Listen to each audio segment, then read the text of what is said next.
जय हिंद दोस्तों, आप सभी का बिंद स्ट्रीम में स्वागत है। चलिए क्वेश्चन शुरू करते हैं। हाल ही में किस राज्य ने एक इलेक्ट्रॉनिक पार्क विकसित करने के प्रस्ताव को मंजूरी दी है? यह उत्तर प्रदेश ने दी है। यह इलेक्ट्रॉनिक पार्क जेवर एयरपोर्ट के पास विकसित किया जाएगा। इलेक्ट्रॉनिक पार्क में इलेक्ट्रॉनिक्स कंपनी अपनी इकाई लगा सकते हैं।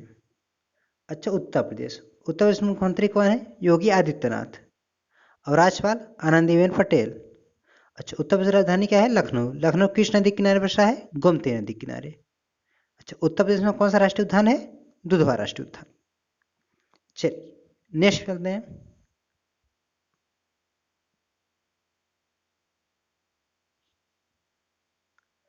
नासा ने चंद्रमा के दक्षिणी ध्रुव के एक क्षेत्र पर पानी और बर्फ की खोज करने के लिए किस वर्ष में रोवर उतारने की घोषणा की है? यह 2023 में। अमेरिका की अंतरिक्ष एजेंसी नासा ने नोबल क्रेटर के तौर पर चंद्रमा के दक्षिणी ध्रुव के एक क्षेत्र पर पानी और बर्फ की खोज करने के लिए 2023 में रोवर उतारने की घोषणा की है।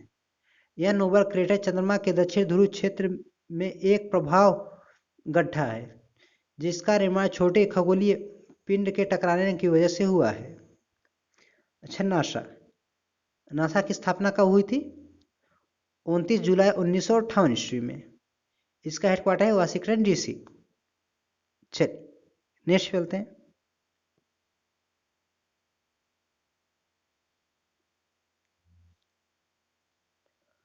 हाल ही में किसने केंद्र सरकार की एनडीए में महिलाओं के प्रवेश को स्थगित करने की याचिका खारिज कर दी है?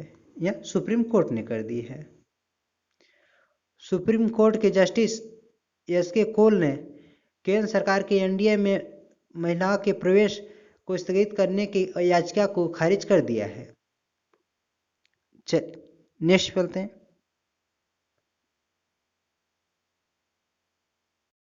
Air marshal B R Chaudhary किस भारतीय सेना का नया प्रमुख नियुक्त किया गया है? यह भारतीय वायुसेना के प्रमुख नियुक्त किए गए हैं। वायुसेना के उप प्रमुख air marshal B R Chaudhary को हाल ही में केंद्र सरकार ने भारतीय वायुसेना का नया प्रमुख नियुक्त किया है।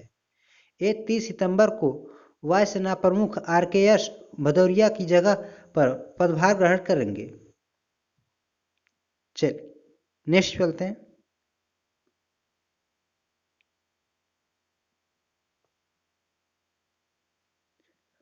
हाल ही में जारी digital quality of life index 2021 में भारत कौन से स्थान पर रहा है? भारत 59वें स्थान पर रहा है।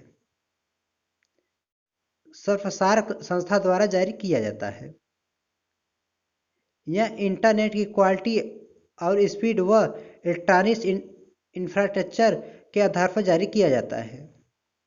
अच्छा, फर्स्ट स्थान पर कौन है? डेनमार्क है।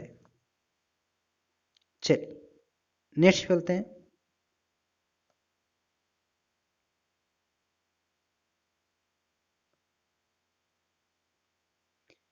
केंद्र सरकार ने शोध को बढ़ावा देने के उद्देश्य से शिक्षा संस्था के पेटेंट शुल्क कितने प्रतिशत तक घटा दिया है? या 80% तक घटा दिया है। केंद्र सरकार ने शोध को बढ़ावा देने के मकसद से शिक्षा संस्थानों के पेटेंट 80% घटा दिया है।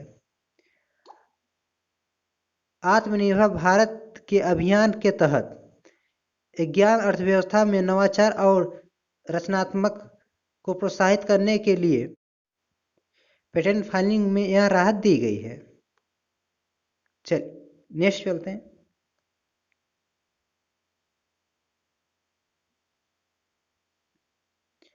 हाल ही में किस राज्य के काजा में दुनिया के सबसे ऊंचे इलेक्ट्रॉनिक वाहन चार्जिंग स्टेशन का उद्घाटन किया गया है?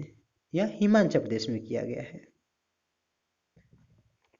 हिमाचल प्रदेश के लाहौल स्पीति जिले के काजा में दुनिया का सबसे ऊंचा इलेक्ट्रॉनिक चार्जिंग स्टेशन बनाया गया है। स्थायी पर्यावरण को बढ़ावा देने के लिए विश्व के सबसे ऊंचे इलेक्ट्रॉनिक वाहन चार्जिंग स्टेशन का उद्घाटन किया गया है। यह काजा में 500 फीट पर दुनिया का सबसे ऊंचा इलेक्ट्रॉनिक वाहन चार्जिंग स्टेशन है।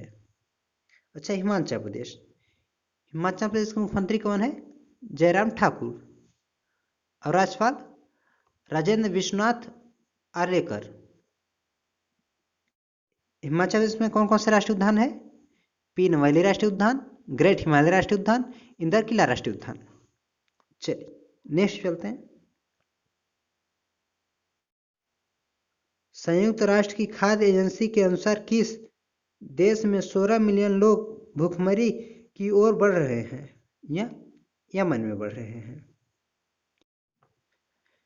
संयुक्त राष्ट्र की खाद्य एजेंसी के प्रमुख डेविड वेस्ली के मुताबिक यमन में 16 मिलियन लोग भूखमरी की ओर बढ़ रहे हैं।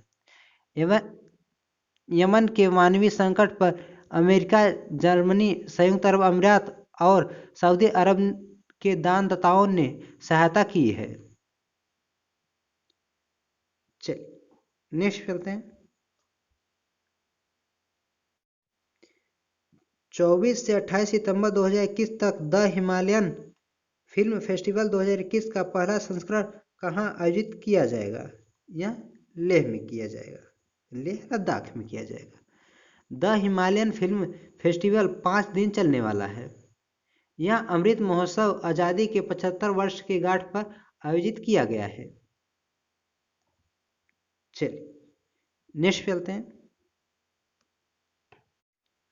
आईपीएल के किसी एक टीम के खिलाफ 1000 रन बनाने वाले पहले बल्लेबाज निम्न में से कौन बन गए हैं?